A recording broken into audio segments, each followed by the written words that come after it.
In September of 2022, after COVID seemed to be settling down, we did a Viking Rhine River Cruise. The cruise started in Amsterdam and went down the Rhine to Basil, Switzerland. The trip is actually only one way, but we did a double trip and went back up the Rhine. Because of that, we hit Koblenz twice. And one day it was rainy, and the other day had a little more sunshine. So that's why you see different skies in the photos.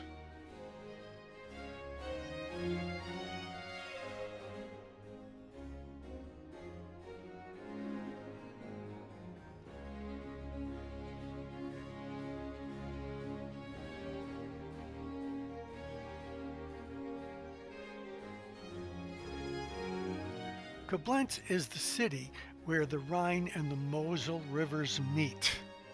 It was initially established as a Roman military post around 8 BC, and its name originates from the Latin confluentes, meaning at the confluence, which means that that's where the two rivers meet. But now it's known more as the German corner. This statue of Emperor William I is a symbol of the unification of Germany. The city celebrated its 2000th anniversary in 1992. You get an idea of the size of this monument from the kid who's walking on it.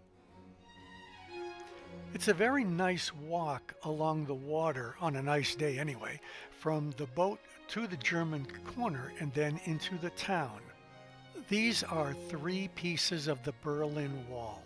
I'm not exactly sure what this is.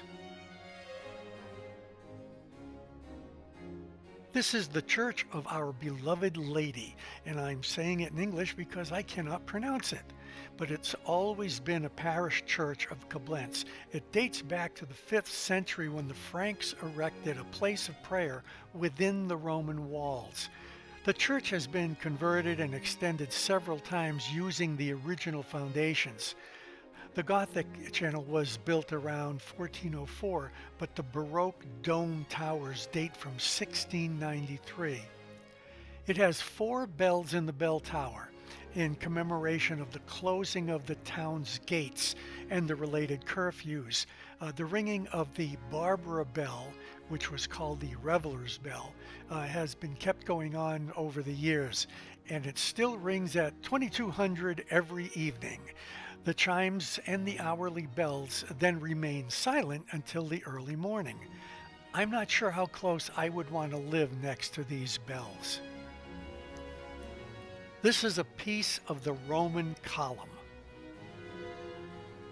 The town clock in St. Florence Market contains the image, supposedly, of a local 16th century robber, Johann Luder, and although he was sentenced to death and he lost his head in 1536, his image still keeps watch over the old town from beneath the clock. You'll notice that on his face, his eyes roll back and forth as the pendulum moves, marking the passage of time. And when the clock strikes the hour or half hour, that little metal man sticks out his tongue to mock the good citizens of Koblenz. Balsett stone shows the life of Nicholas Cusa, if I'm saying his name correctly, who lived from 1401 to 1464. He was an ecclesiastic reformer and an important German thinker, whatever that means.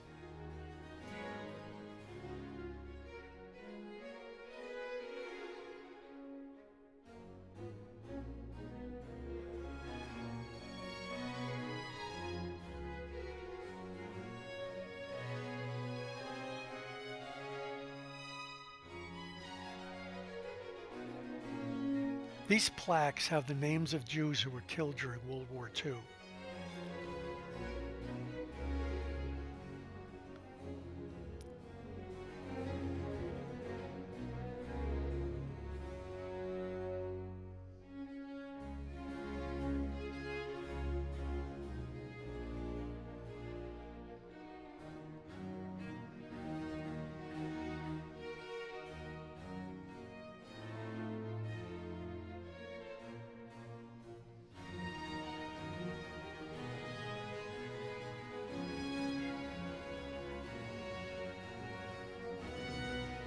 This famous Schlangel, if I'm saying that correctly, is actually a statue of a little prankster that periodically spits on unsuspecting tourists from his fountain perch.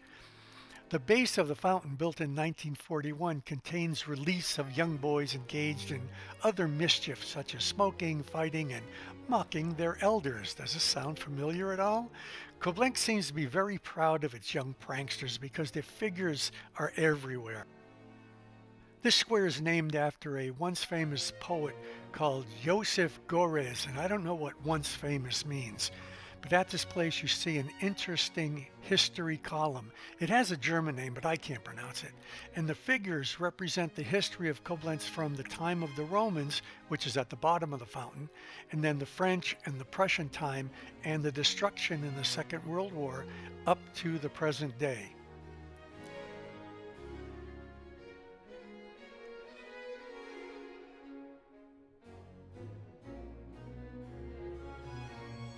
This cable car is one of the ways you can get up to the fortress, again, which I cannot pronounce, which had been constructed around 1000 BC. It had been fortified and refortified and destroyed and rebuilt as warfare and especially gunpowder developed, but it's now a fortress and a hotel and a restaurant for us tourists. The tour consists of a local actor dressed up like a 19th century spy stationed at the fort as an advisor.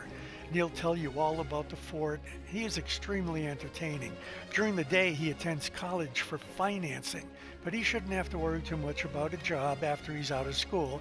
There are plenty of spies in the modern finance world. It's from up here that you can understand why they built forts up here. You can see everything from both river and land.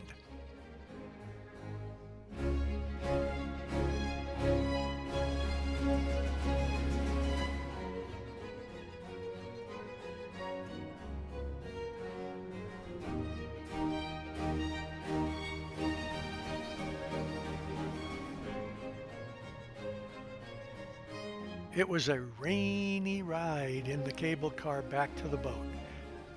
There's actually a lot more of this town, but on this type of tour, you really don't get to spend as much time as you might like in a lot of these places.